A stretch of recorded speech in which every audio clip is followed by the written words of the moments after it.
지각을 형성하고 열기가 식어내린 붉은 바다는 지구의 생명력을 깊숙이 감춘 채로 40억 년의 시간을 기다린다.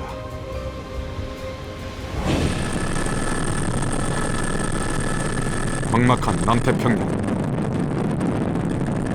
이곳에서 2011년 봄 한국 과학자들의 도전이 시작된다. 최첨단의 해저 개척선 무인 잠수정이 마침내 심해로 들어선다. 현재 수심 100m입니다. 그래요? 됐어요? LED 조명과 고해상도 카메라에 의해 모습을 드러내는 암흑의 세계. 현재 300m 내려가고 있습니다. 인간의 상상을 뛰어넘는 신비한 생명체들이 비밀스런 생명을 이어가는 이곳.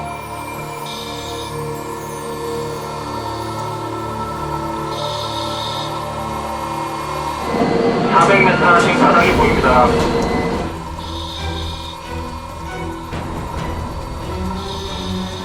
마침내 대한민국 탐사팀이 강렬한 생명력으로 살아 숨쉬는 지구상의 마지막 미개척지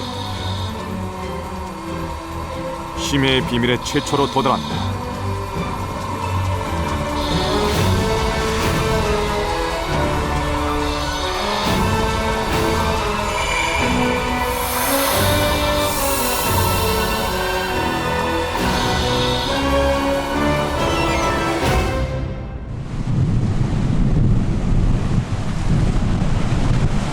지구 반대편 뉴질랜드의 티마루항.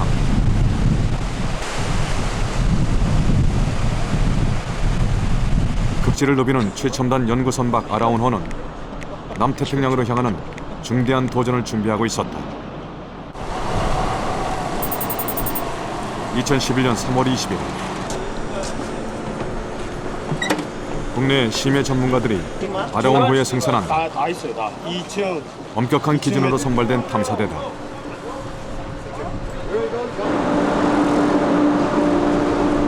이어 수천 미터 심해를 탐사할 첨단 장비가 아라운호에 장착된다.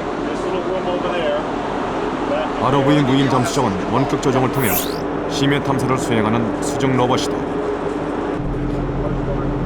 지상의 100배를 넘나드는 무거운 수압을 버티는 몸체에 최신 탐사 장비들이 장착된 ROV는 미국, 일본 등의 해양 강국에서만 사용되는 최첨단 잠수정이다.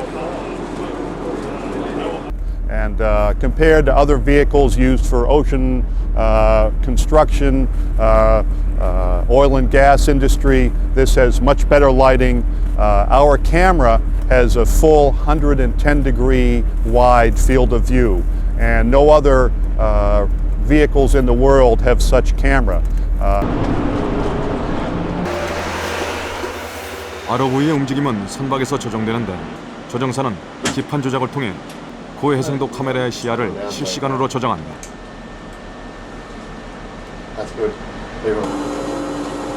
실시간으로 로봇팔을 조작해 심해의 피분을 채취하는 통합 탐사도 가능하다. 이 진일보한 시스템은 국내 최초로 이번 탐사에 도입됐다. 기존의 탐사는 배 위에서 그 카메라를 보고선 그 다음에 나중에 샘플링을 하는 좀 이원적인 방법이었습니다. 그렇지만 이번에는 그 ROV라고 하는 일종의 로봇을 이용해 가지고 직접 눈으로 보면서 바로 샘플도 채취하고 또 거기서 우리가 필요로 하는 정보를 얻을 수 있는 그러한 아주 그 해저면에 근접된 그러한 그 탐사를 수행할 수 있다는 게 아주 큰 차이점이고요. 드디어 넓은 남태평양으로 출항하는 탐사대. 뉴질랜드 대지진으로 인해 예정일보다 3일 늦어진 출발이었다. 스톱버! 탐사팀이 향하는 목적지는 남태평양 한가운데에 위치한 섬나라 tonga공화국 근해. tonga로부터 350km 떨어진 해역으로 한국이 독점적인 탐사권을 획득한 것이다.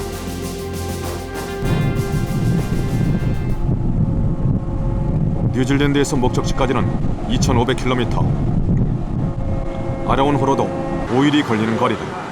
이번 탐사는요, 우리가 그 선상에선 매일 밤늦게까지 회의가 이어졌다. 제일 아래층에 있는데 그것이 어떠한 중들이 탐사팀을 이끄는 주역은 총 4명이다. 위치 제어 장치가 굉장히 확실. 총 책임을 맡은 해저광물자원 탐사 전문가 이경용 박사, 그 지구 내부와 해양 해저 지각의 전체적인 시스템을 연구하는 김정욱 박사, 그냥 요즘에 굉장히 많이 존재하고 해저 금속 자원 발견의 임무를 맡은 박상준 박사, 닥터 밴드오버하고 같이 해저 생물을 탐사할 주세정 박사로 이들에게 이번 탐사는 일생일대의 기회다. 달이나 화성의 지도들은 굉장히 잘 알려져 있는데 해저에 관한 지도들은 거의 알려져 있지 않거든요. 그런 해저에 저희들이 그 무인잠 수정을 넣어서 해저 밑바닥을 본다는 것 자체가 저로서는 그 우주 탐사를 하는 그런 기분이 들고 그럴 정도로 출항 4일째, 통가 주변 해역에 허리케인이 발생했다는 소식이다. 4m 가까운 높은 파도.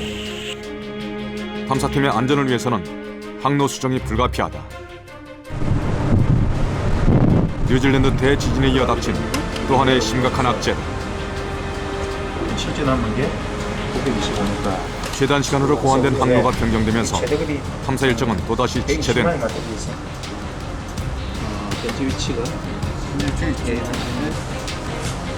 알아온 후의 선장은 지체 시간을 최대한으로 줄이기 위해 고심을 거듭했다.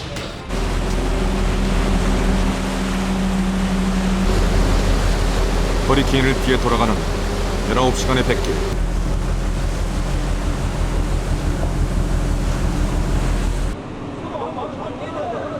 탐사팀은 시간을 절약하기 위해 24시간 탐사 체제로 돌입했다.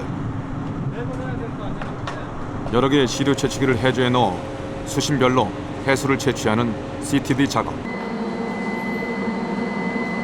이때 바닷속을 보는 방법은 수심 표시와 레이저로 나타나는 해도뿐이다. 같은 시각 바로 옆에선 해저면의 퇴적물을 채취하는 멀티플 코어 작업이 함께 진행된다. 채취기를 수심 1000m의 심해에 넣어 퇴적물을 채취해 분석하는 방법이다. 바다 밑에 있는 해저면에 있는 퇴적물을요, 교란되지 않게 끝층부터 퇴적물을 그대로 떠오는 겁니다. 그래서 해저 밑바닥에 퇴적물을 담고 올라오는 시료 채취기. 약 지름 10cm에 불과한 통에 담긴 심해의 정보는 극히 일부다. 이나마 썩지 않게 보존한 후 새로운 발견이 있기를 기대하며 분석한다. 이 수직적으로 어떻게 분포하는지 층별로 어느 종류의 생물들이 어떤 수직 분포를 가지고 있는지 보기 위해서 이렇게 층별로 잘라가지고 이 환경 연구를 위해서 그 생물 분석 위한 시료를 처리하고 있는 중입니다. 기존 탐사는 커봐야 지름 1m에 불과한 시료 채취기를 이용하기 때문에 심해를 미루어 짐작할 수밖에 없다. 이것이 지금까지 국내 학자들이 겪어온 한국 심해 탐사의 현실이었다. 1km 1000m에서 이제 1m짜리로 바닥을 한번 이렇게 붓는다는 것이 그 스케일로 이렇게 비교해 봤을 때 얼마나 이게 정확도나 이런 점에서 그러다 보면 실제적인 어떤 부분만을 전체를 못 보고 부분만을 보게 되는 어떤 그런 오류를 범할 수도 있고 사실은 또 자세하게 더 보지도 못하는 거고. 출항 6일째. 마침내 탐사권 확보 지역에 도착했다. 탐사팀은 곧바로 무인 잠수정 ROV를 가동하는 작업에 착수했다. 연구인생 10수년에 처음으로 맞는 본격적인 심해 탐사의 시간이다. 우리나라에서 최초로 지금 하고 있는 일이라서 자부심이 굉장히 큰데 지금까지 지나온 과정이 너무 이제 태풍도 있고 지진도 있고 해가지고 굉장히 늦어지는 바람에 걱정도 많이 되고 여러 가지 안 좋은 일이 많았는데 앞으로는 날씨도 좋고 좋은 일만 좀 계속되기를 진짜 기도하는 마음으로 있습니다. 드디어 KG에 실려 바다로 들어서는 ROV.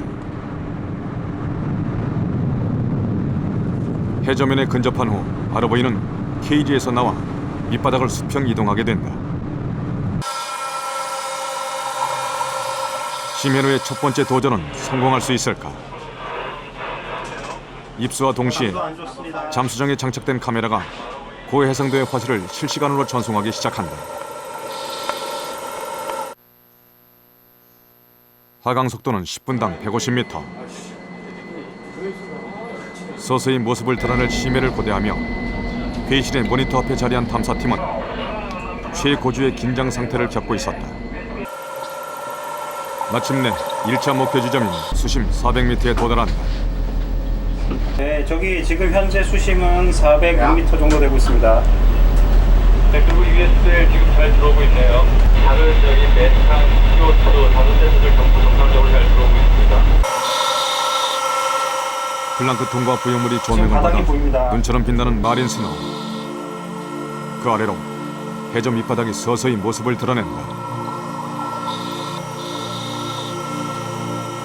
경사진 비탈. 심해에 위치한 해저선의 사면이다. 언뜻 불모지처럼 보이는 이곳에서 생명체가 발견된다. 금론돔이다.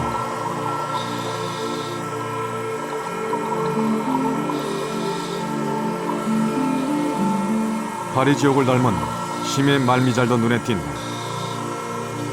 심해 생물은 인간의 상상을 뛰어넘기도 한다. 마치 두꺼비처럼 앉은 듯한 물고기. 바다 두꺼비라고도 불리는 점심뱅이다. 지금까지 외국의 도감을 통해서만 보았던 신비한 해저 생물. 점심뱅이는 해저 바닥에 적응해 가슴 지느러미를 이용해 걸어다닌다.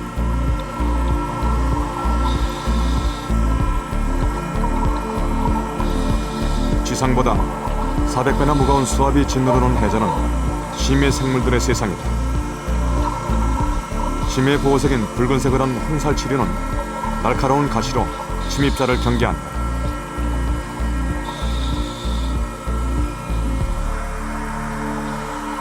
오랫동안 비밀에 쌓여 있었던 심해. 탐사팀은 비로소 지구가 간직한 태고의 비밀에 한 걸음 다가섰다.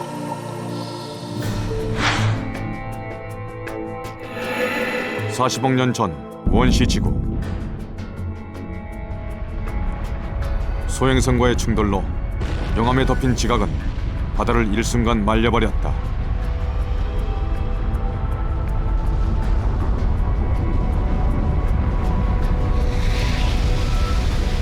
소행성의 파편이 만들어낸 달 아래 열기는 식으면서 빗물이 되어 내리고 거대한 바다가 만들어졌다.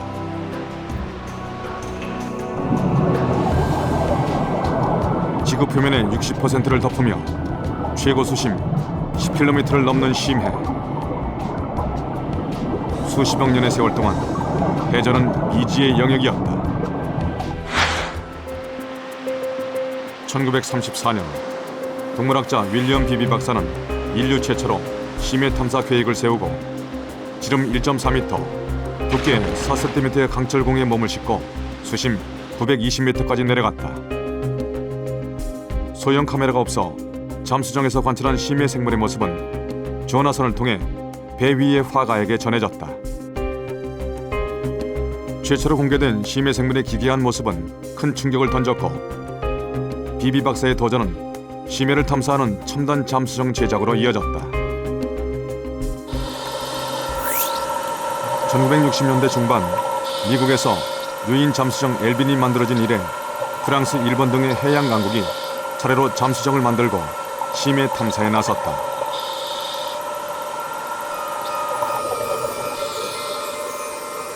심해에서 발견된 생명체의 모습은 수면에서 보던 것과 달랐다.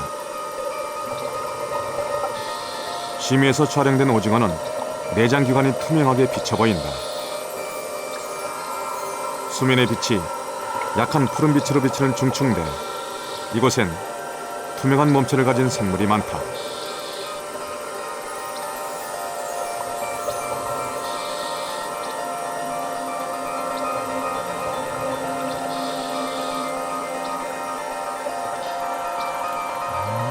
투명한 몸체에 촉수끝마다 반짝이는 발광체를 갖고 있는 아래나 관해파리.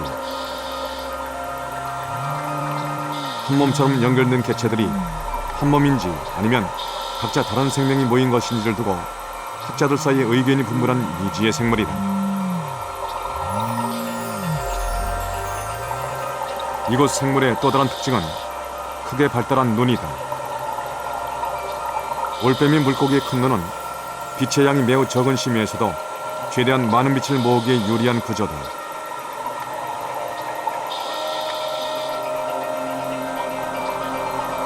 일명 뇌가 보이는 물고기라 불리는 베러라인. 그러나 투명한 위피 넘어 비치는 것은 뇌가 아니라 올려다보는 눈의 수정체다. The unique thing about this was the clear dome that protects the eyes, which nobody had ever seen intact before. Imagine the animal's looking up and sees something glowing above it, and the animal's facing up while it's still looking up, and comes and eats that particle that it sees in front of it. 베럴 아이의 뇌는 눈 뒤쪽에 위치한다. 그 앞에 보이는 두 개의 돔 모양 수정체는 빛을 모으기에 유리할 뿐더러 해파리의 독에서 눈을 보호하기에도 좋다.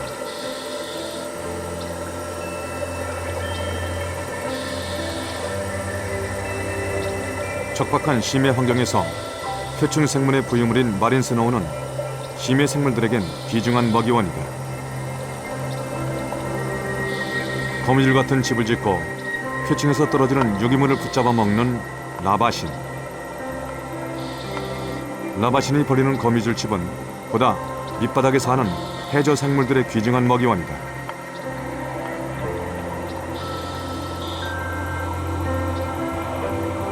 특징적인 귀를 휘날리며 유영하는 빛이 볼 크기의 덤버문어. 아기 코끼리 덤보를 연상시키는 귀는 사실 지느러미다.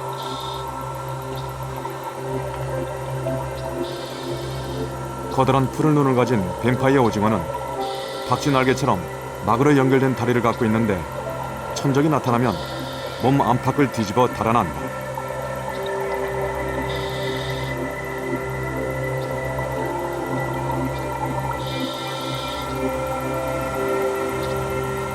가만히 서서 먹이를 기다리는 세다리 물고기.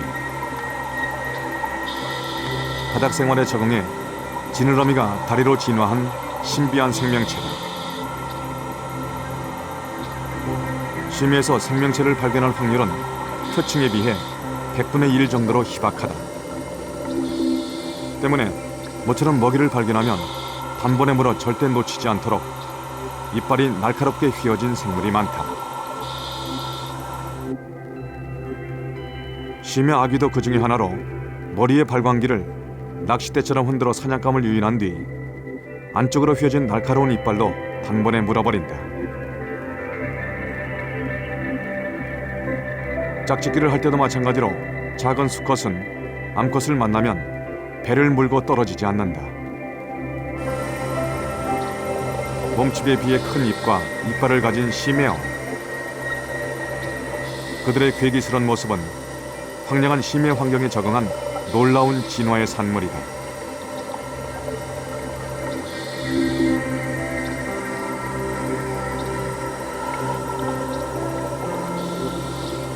빛이 전혀 들어오지 않는 수심 1000m 이하의 무광층. 해파리의 놀라운 발광이 암흑의 심해를 수놓는다. 빛 해파리의 몸에 난 작은 섬모 돌기들이 발광하며 선보이는 아름다운 무지개 빛 향연.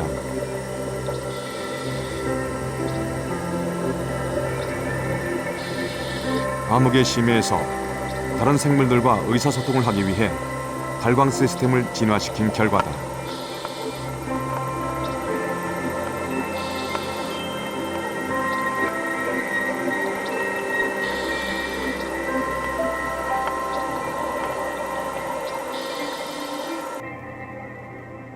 최근 심해 생물의 발광 시스템은 생명과학의 주목을 받고 있다. 심해 생물이 합성하는 발광 물질을 응용한 생명과학 연구는 2008년 노벨상을 받을 정도로 첨단 과학으로 인정받는다. So if you want to map the nervous system of an animal, you can put this gene in near where the nervous system genes are, and the nervous system will be lit up with green fluorescence. You could visualize where all the tumor cells are in an organism without actually having to sacrifice it. And so in the living animal, you can see the progression of a treatment by looking for the fluorescence that's associated with the tumor cells. So all these applications that have come from this protein that was originally in a jellyfish and the genes that were taken out of a jellyfish. 미국을 대표하는 해양연구소 우주홀. 이곳은 무려 4대의 심해 잠수정을 보유하고 있는데 제이슨은 그 중에 하나로 수심 6,500m의 심해까지 탐사하는 무인 잠수정이다.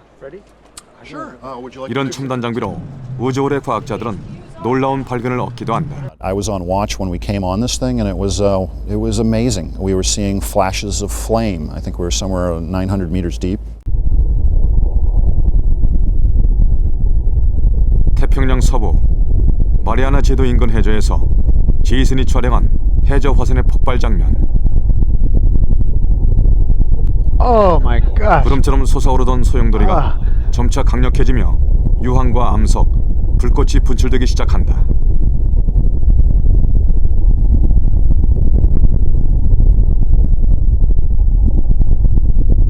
(3년간의) 지속적인 탐사 끝에 탐사팀은 환태평양 조산대의 화산 폭발을 목격한 최초의 인류가 되었다.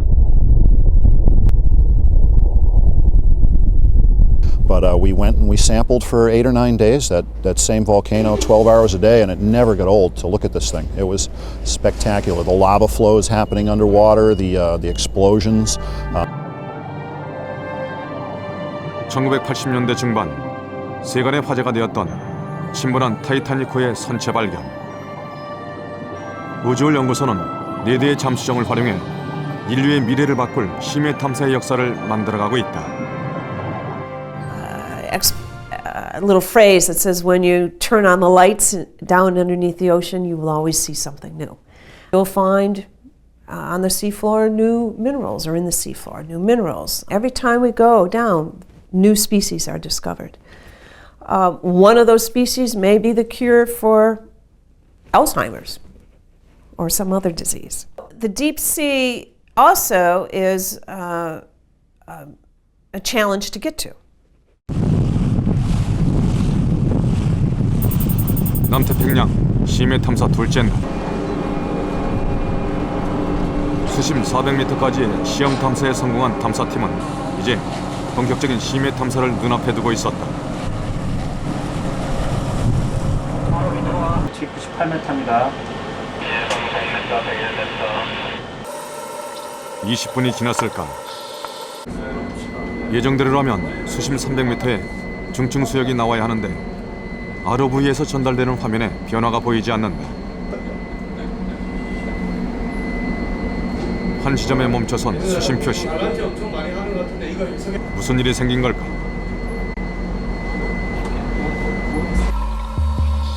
서둘러 무인 잠수정 카메라로 살펴본 결과 잠수정을 내려보내는 케이지의 케이블이 축에 걸려 헛돌고 있었다.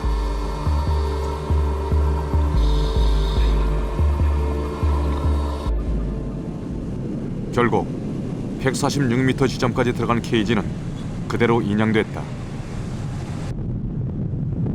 수면에 떠서 부유하는 잠수정을 인양하는 것은 더욱 어려운 일이었다.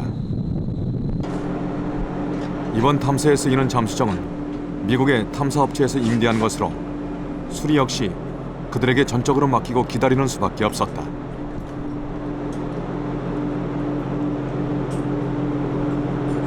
We had a mechanical failure of the chain which spools in the tether.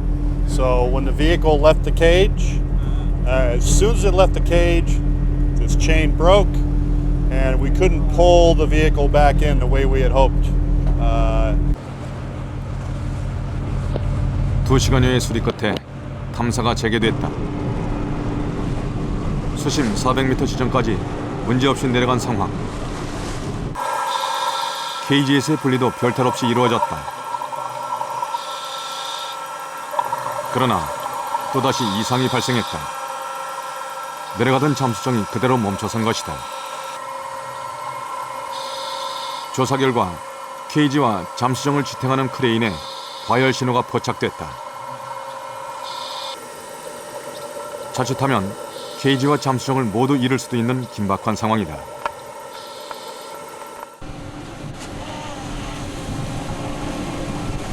기술팀이 총동원돼 잠수정을 배전으로 옮긴 후 고장의 원인을 찾기 위한 대대적인 작업이 시작됐다.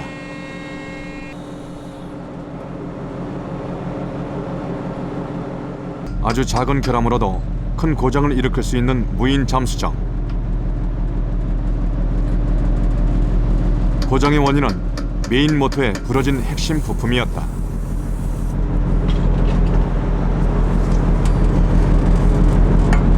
Is the problem ready? What's the problem? Yeah. The magnetoid coupling. It's just deteriorated. 그러나 더 심각한 문제는 남태평양 한가운데에서 이 부품을 구할 길이 없다는 데 있었다. 결국 탐사는 중단됐다. 서로 책임 공방을 벌여도 답은 나오지 않는 회의. 그러나 연구원들의 의지는 확고했다. 회사에서는 아니면 저는 계속 있을 거예요. 환경이라도 좀 더 하도록 24시간씩 하면 합니다. 할 수 있습니다. 여기서 탐사를 포기할 수는 없다. 어떻게든 빨리 부품을 구해 탐사를 재개해야 한다. 백방으로 알아본 결과 연구원들은 싱가포르에 부품이 있다는 정보를 입수했다. 문제는 공수되는 시간이다. 내일 점심때쯤이면 딴 스테이지를 가서 하고 나서 바로 통과로 가서 그 타트 받아서 고친 후에 다시 이 자리로 오면 나머지 일은 통과에 한국해양연구원 지소가 나서면 탐사 시간을 조금이라도 더 벌 수 있다. 탐사팀은 할 수 있는 모든 대안을 찾고 있었다. 가급적 멀리까지 나와가지고 우리한테 좀 전달할 수 있도록 그렇게 좀 조치를 좀 취해줬으면 좋겠어. 이제 할 수 있는 일은 기다리는 것뿐이다. 이제 그만 찍으세요. 아, 미치겠어요. So how many hours from here? 한국해양연구원과 이경용 단장이 11년에 걸쳐 준비해온 대한민국 최초의 심해 탐사는 암초에 부딪혔다.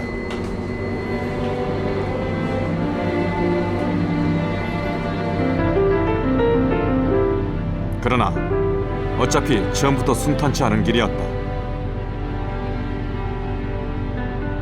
무인 잠수정을 운영할 장비와 인력, 그 어느 것 하나 충족되지 않는 국가적 현실과 싸우며 탐사팀은 여기까지 왔다.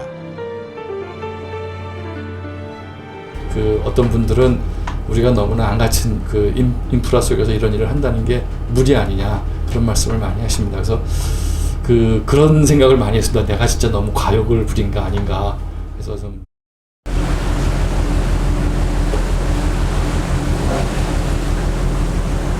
통과 인근 해역에 독점적인 탐사권을 획득하는 데 걸린 8년의 시간. 본격적인 심해 탐사를 준비한 3년의 시간. 집념으로 점철된 11년은 국가의 미래를 위한 것이기도 했다.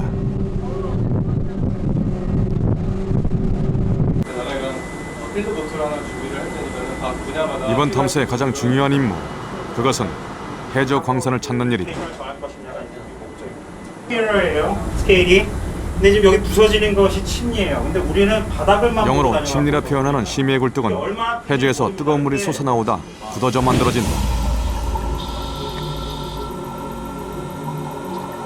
1977년 갈라파고스 제도에서 최초로 발견된 열수 분출구는 세계적으로 비상한 관심을 모았다. 열수 분출구의 뜨거운 열수가 지각 깊숙한 곳에 금속을 녹여내 지각으로 퍼올리기 때문이다.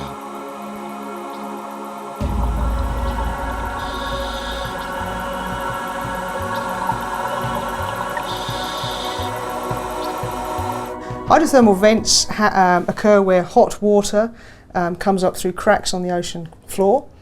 and as it emerges at temperatures between 200 and 400 degrees centigrade, it mixes with cold seawater, which is about 2 degrees centigrade.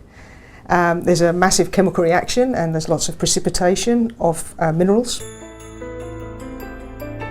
끊임없이 생성과 소멸을 반복하는 지구의 지각.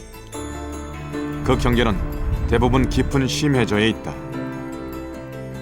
이때 지각의 경계 부분, 해저의 얕은 지각틈 사이로 스며든 물은 마그마에 의해 데워진 후 주변의 광물을 녹이며 해저면으로 분출해 열수 광선을 만든다.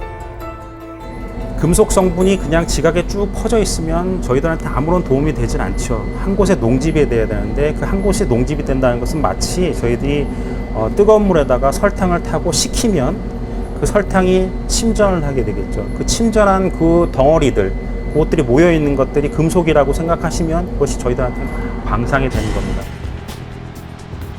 열수가 만들어내는 광산, 열수광산은 처음부터 탐사팀의 목표였다.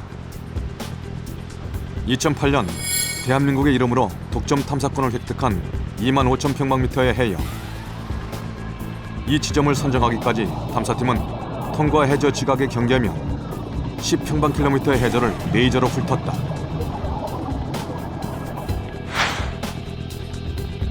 조사 끝에 선정된 탐사 해역은 해령에서 생성된 지각이 호상열도 쪽으로 밀려 들어가는 지점으로 이때 지각이 접힌 틈으로 열수가 솟아나며 광상을 형성할 것으로 추측된다.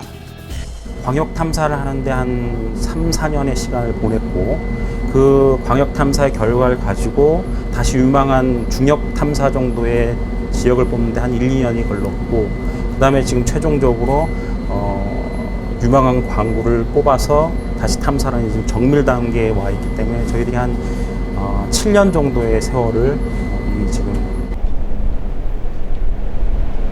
심해저에 열수광선을 찾아야 하는 이유는 무엇일까? 금을 채굴하는 전라남도 해남에 은산광산을 찾았다. 지하 84m에 위치한 1.2km의 막장. 은산광산은 수천만 년 전에 형성된 것으로 그 기본 원리는 해저 열수광산과 같다. 이곳엔 수천 년 전 화산 폭발의 흔적이 있는데 화산 바로 밑에 얕은 지표면에서 마그마에 의해 데워진 열수가 광맥을 형성한 것으로 보인다. 육안에 안 보여서 찾기 힘들지만은 그래도 이런 여기 하얗게 그 맥상으로 이렇게 보이는 것이 이제 그 석영이라는 강물인데 이런 석영맥들은 이제 열수광산의 하나의 증거가 됩니다. 그들은 이제 여기는 모함은 그 은하에 열수가 솟아오르다 굳어진 석영맥에 금과 동 같은 광물이 녹아 있다.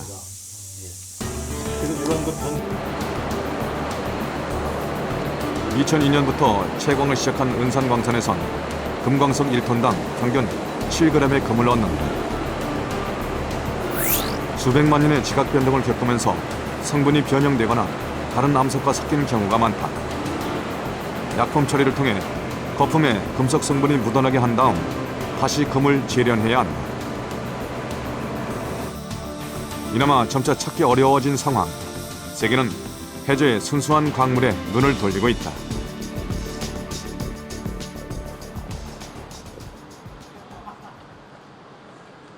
세계적인 광업 국가 호주의 국책연구소.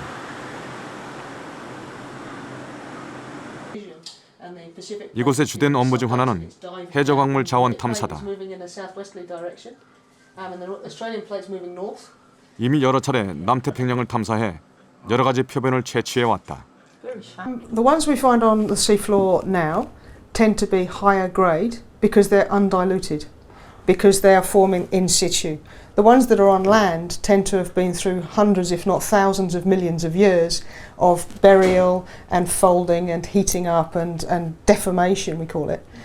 So they tend to have been perhaps recrystallized, and so they tend to be mixed in with other minerals. So the ones on the seafloor now are the raw product. They're pristine. 유인 잠수정 신가이 6,500과 최신 무인 잠수정을 보유한 일본은 이미 1975년에 심해 광물 탐사를 시작해 유망 지역의 탐사권을 획득해왔다.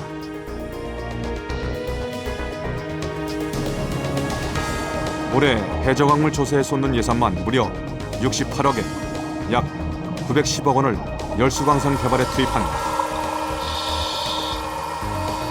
해저 자원을 채광하는 로봇 개발도 완성 단계에 이르러 심해 자원 전쟁은 더욱 치열해지고 있다.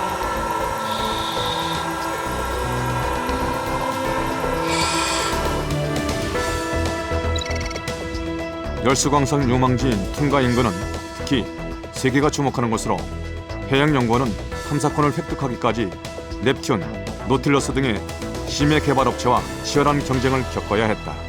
탐사권 확보 경쟁이 지금 굉장히 치열한 상태입니다. 지금 그 해외 민간 기업 같은 경우는 그 쉽게 얘기해서 해저 열수광산이 나올 만한 데는 다 자기네들이 그 차지하려고 모든 지역을 다 탐사권을 신청한 상태고요. 물론 그 중에서 탐사권을 받은 지역도 있고 아직 못 받은 지역도 있고 그러한 그 사람들의 움직임을 저희가 2006년도부터 파악을 했어요. 그래가지고 2007년도에 이제 탐사권을 신청을 해서 2008년도에 따게 되는데 그 과정에서 당연히 경쟁이 붙었었죠.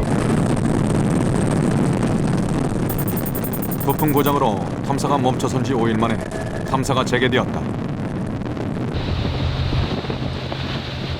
아라운호가 탐사 해역에서도 열수 분출구를 발견할 확률이 높은 지점에 들어선다. 이번 탐사는 열수 분출구에 접근해 육안으로 확인하고 광석과 생물의 시료를 채취하는 것을 목표로 한다.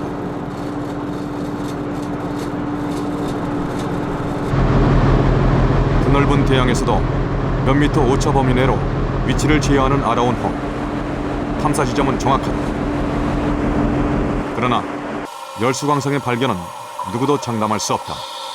바다에서 열수광산 찾는 거는 서울 한복판에서 김아무개 찾는 것처럼 어렵습니다. 왜냐하면은 그 굉장히 광활하고요. 그다음에 이 해저 열수광산이 그 존재하는 사이즈가 지금까지 크다고 한 게 400m 표면적이 그 정도밖에 안 됩니다. 제 생각에는 아마 달 지각에서 지각 하부에서 어떤 지하 자원을 찾는 거랑 똑같다는 생각이 듭니다. 지금 현재 우리 지구의 해저면의 지도는 상세한 지도는 거의 작성이 되어 있지가 않습니다. 그래서 그런 작성이 되어 있지 않는 지도를 가지고 보물섬을 찾는다는 것이 상당히 어려운 거죠. 드디어 모습을 드러낸 목표 지점 해저선의 산봉우리. 무인 잠수정 ROV가 해저선의 사면을 타고 하강한다. 모니터로 실시간 전송되는 화면을 지켜보며 ROV의 방향을 지시하는 탐사팀. 그 시야에 사면의 아래쪽으로 하얗게 변질된 방석들이 보인다. 하얀 부분은 해저 열수에 의해 현무암이 변질된 흔적. 이 어딘가에 열수 분출구가 존재한다는 증거다.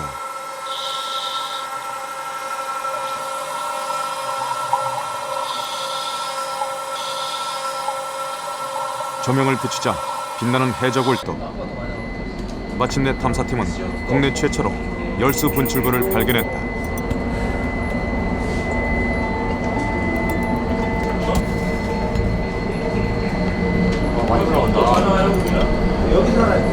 노란 황이 서린 굴뚝 꼭대기에서 열수는 끊임없이 분출하고 있다. 이곳이 심해의 밑바닥, 쉼없이 고동치는 지구의 심장이다.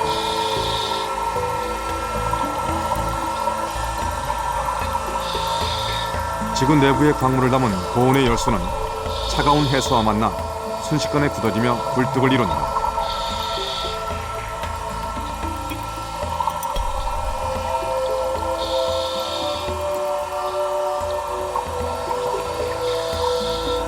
새로운 자원이 생성되고 있는 살아있는 지구의 모습.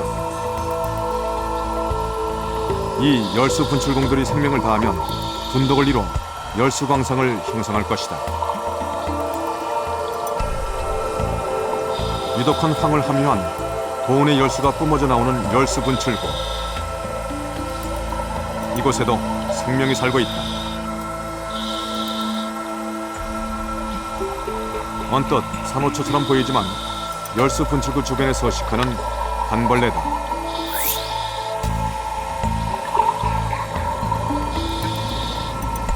범벌레는 끊임없이 붉은 아가미를 여닫으며 열수를 들이마신다.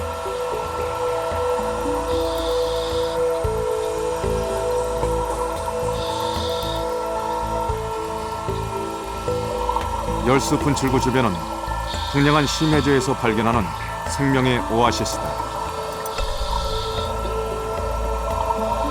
군집해서 살아가는 심해 고동, 그 옆으로 몸을 숨긴 심해 얻어 보인다. 고동과 홍합, 심해 개가 어우러져 살아가는 열수 분출구의 생태계가 장관을 드러낸다.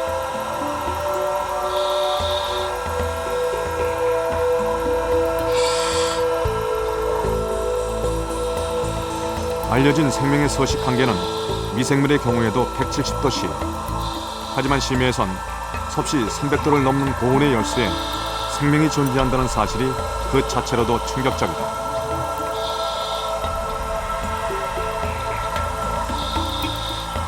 게다가 햇빛이 전혀 들어오지 않는 심해. 별다른 먹이원이 없을 뿐더러 주변엔 유황이 가득할 뿐이다.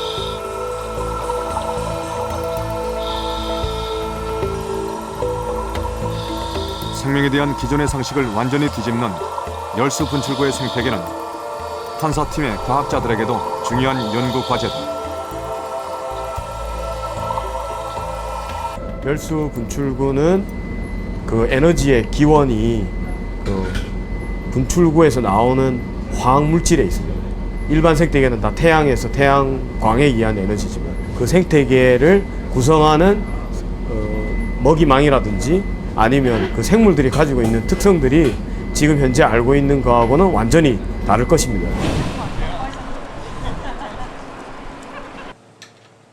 미국 우주홀 연구소의 생물팀 연구실. 열수 주변의 생태계는 해양 생물학자들에게 최근 떠오르는 화두다. This is a tube of a tube worm called Riftia, which is the large tube worm that was found at the East Pacific vents. It can grow up to 2 meters in size, and this organism potentially could be only a year old. They grow very, very rapidly. 범벌레는 어디서 양분을 섭취하는 걸까? 해부 실험 결과 학자들은 범벌레엔 잎과 위장주차 없다는 사실을 밝혀냈다. 범벌레의 내부를 채운 건 박테리아 주머니로 안에선 유황과 같은 노란 물질이 발견된다.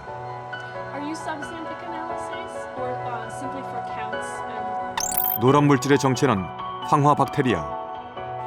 열수 분출구에서 나오는 황화수소로 영양물질을 합성해 범벌레에게 제공하는 박테리아다.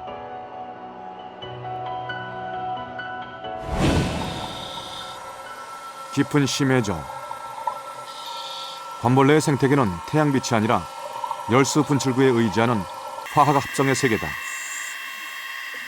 붉은 아가미로 유독한 황화수소를 들이마시는 범벌레는 열수 분출구가 생겨나면 가장 먼저 자리를 잡는 생명체로 지상의 식물과 같은 역할을 한다. 범벌레가 먼저 자리를 잡으면 뒤이어 미생물과 홍합 등이 자리를 잡는다. 홍합은 자체적으로 황화 박테리아를 내부에 배양하며 때로는 미생물도 먹을 수 있다.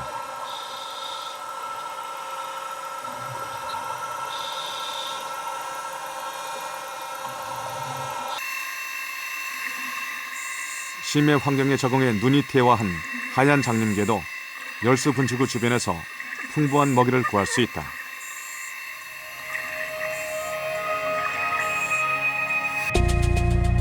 이 생태계는 열수 분출구의 생성과 함께 나타났다가 열수가 멎으면 종말을 보았다.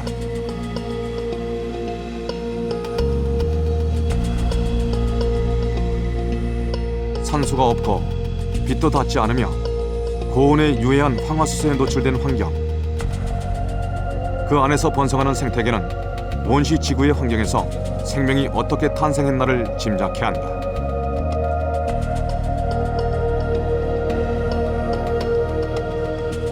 Especially considering that early Earth probably had seafloor spreading type processes going on, so hydrothermal vents are at least hot hot submerged habitats probably existed, and microbes were most likely the first life forms, could have happened underwater at depth.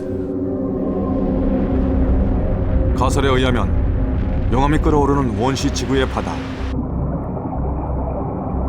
그 깊은 심해에서 DNA가 합성되고 황화수소를 먹는 박테리아가 생겨난다. 이 박테리아는 곧 대기에 가득한 이산화탄소를 흡수해 산소를 만들어내고 자신들이 창조한 새로운 지구의 환경에 적응한다.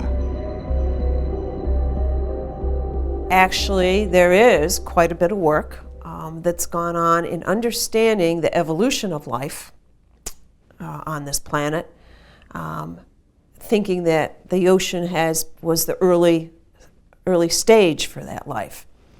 And certainly how we've evolved as a human species, as well as other life on this planet, probably has as its origins some of this biodiversity that began in the ocean. 박테리아들은 자기들끼리 몸을 합치며 세포를 형성하고 세포들은 지구상에 존재하는 다양한 생물을 만들어냈다. 우리 인간도 그중 하나다.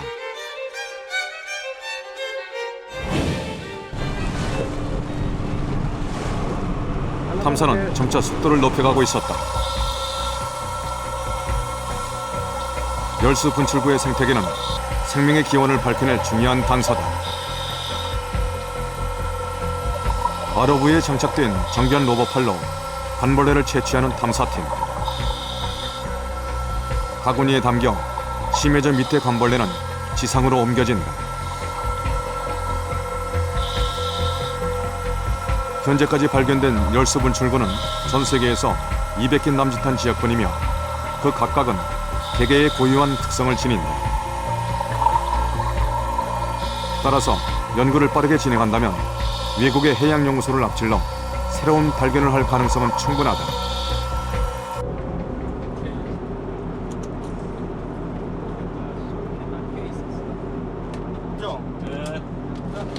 수면에 올라온 관벌레. 어렵게 구한 관벌레와 미생물의 시료에서 DNA를 밝히는 중요한 시료가 만들어질 수도 있다. 탐사팀의 생물 분야 전문가들은 이번 탐사를 통해 세계 수준의 연구를 진행할 수 있다는 기대감에 부풀고 있었다.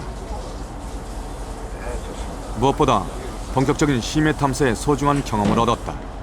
최초로 하는 일이라서 경험도 없고 해서 기대는 아직 미치진 못해요. 근데 제가 봤을 때는 우선 하루하루 굉장히 빨리 우리가 샘플 채집하는 거라든지 아니면 새로운 것들을 많이 발견하고 있기 때문에 처음에 기대 끝날 때는 거의 부응할 거로 보고요. 탐사 8일째.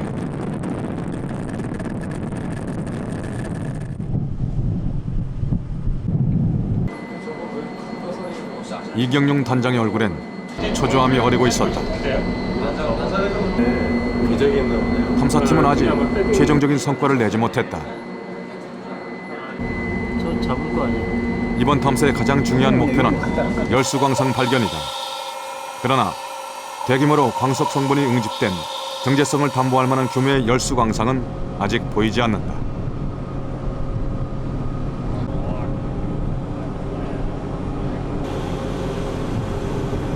하지만 곧 희망적인 징조가 포착됐다.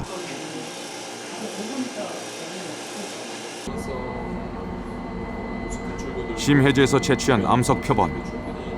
표본은 철, 마그네슘과 같은 광석 성분을 함유하고 있다. 탐사팀은 확실히 열수광성에 근접하고 있었다.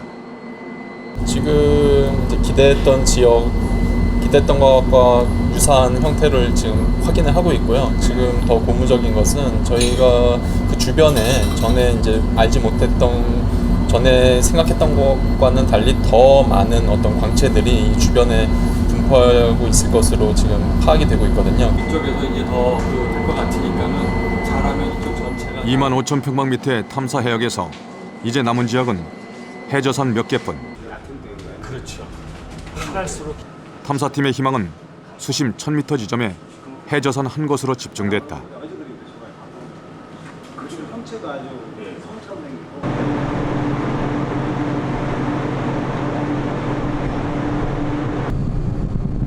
21세기 자원 강국의 초석. 열수광성을 향한 탐사팀 최후의 도전이 시작된다.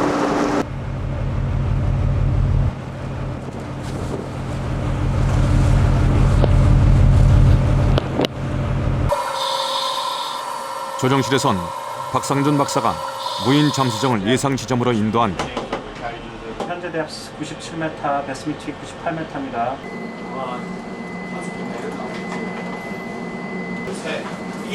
목표 지점은 지금까지의 탐사 중 가장 깊은 수심 1000m 지점. 탐사팀은 오랜 선상 생활의 고단함도 잊은 채 숨죽여 모니터를 주시한다.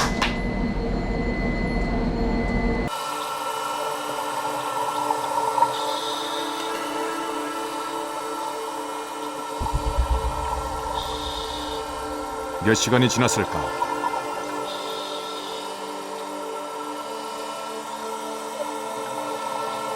멀리서 희미한 성체가 눈에 들어온다. 상당한 규모의 열수 분출구다.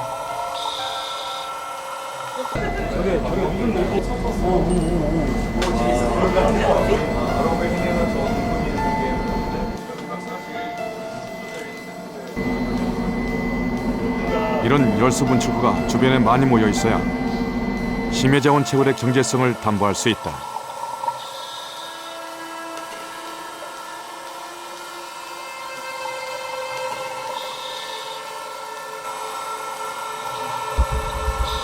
해저선 한 곳에 집중된 열수광상 탐사는 열흘 넘게 계속됐다.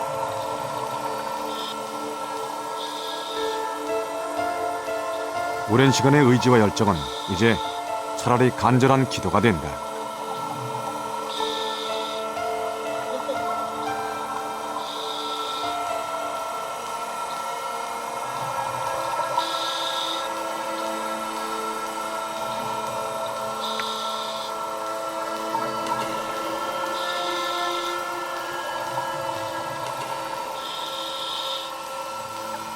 이번 탐사 뒤에는 정부와 대기업들이 연계한 컨소시엄이 있다.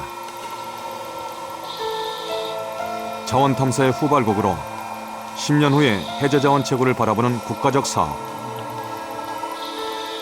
그 선봉에 선 탐사팀은 더 이상 물러설 곳이 없었다. 해저 열수로 변질된 하얀 현무암이 곳곳에서 발견되며 기대감은 점차 커져갔다. 바닥에서 10m 이상 성장한 죽은 열수 분출구의 굴뚝. 이런 발견이 종종 이어졌지만 대규모 열수광성의 존재로 확인되지 못했다.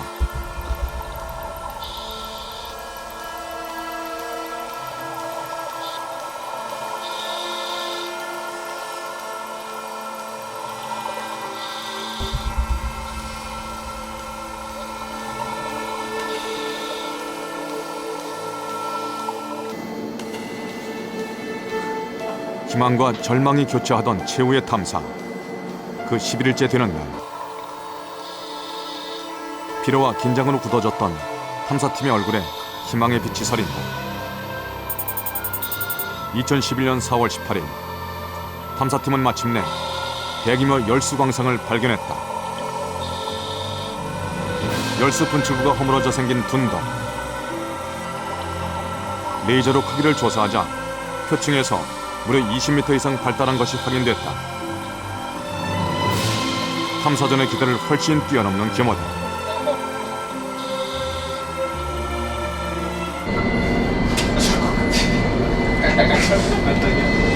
다음번에 오면 숨 넘어가고. 그 다음에 하면 완전히 올라가겠습니다. 잠깐. 죽었다 산 사람이 줬어요. 열수광상의 둔덕은 100m 이상 계속됐다.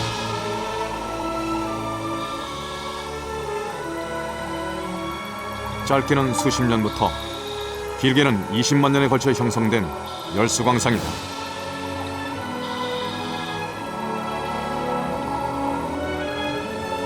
단단하게 굳어진 암석은 열수 분출구가 활동을 끝내고 지구의 자원을 탄생시켰음을 증명한다. 남은 것은 경제성 조사다. 해저 1000m에서 채취한 열수광산 광물의 표본. 대한민국의 첫 번째 열수광석은 경제성 높은 금속들을 다량 함유하고 있다.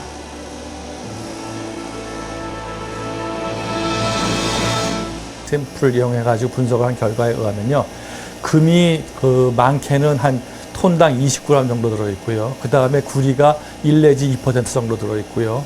그 다음에 아연이 한 20% 정도 들어있습니다. 초록색으로 구리가 드러난 광석. 이 안엔 금과 은도 상당량 존재하는데 특히 금의 함유량은 육상광산의 손익분기점인 톤당 6g을 3배 이상 뛰어넘는다. 탐사팀의 성과는 막대한 경제적 가치를 지닌다. 지금 보시는 뒤에 보이는 이런 그 죽은 침리가 모여서 이렇게 둔덕을 이루고 있는 걸 보고 열수광산이라고 하거든요. 그런 것을 갖다가 100m 이상 쭉 연장되어 있는 걸, 그런 걸 이번에 발견했습니다. 그 정도 된다 그러면 우리가 원래 목표한 게 경제적 가치 약 5조 원 이상의 그런 거를 충분히 달성할 수 있을 것으로 예측을 하고 있습니다. 지구의 비밀을 품고 끝없이 고동치는 바다. 국가의 미래를 걸고 대양으로 나아간 첫 번째 탐사의 여정이 끝나간다. 인프라가 부족한 현실에 맞서며 대한민국 심해 탐사의 첫 장을 성공적으로 마무리한 연구원들. 2011년 말 그들의 도전은 2차로 이어진다. 아직도 많은 비밀을 감춘 암흑의 해저. 심해로의 도전은 멈추지 않는다.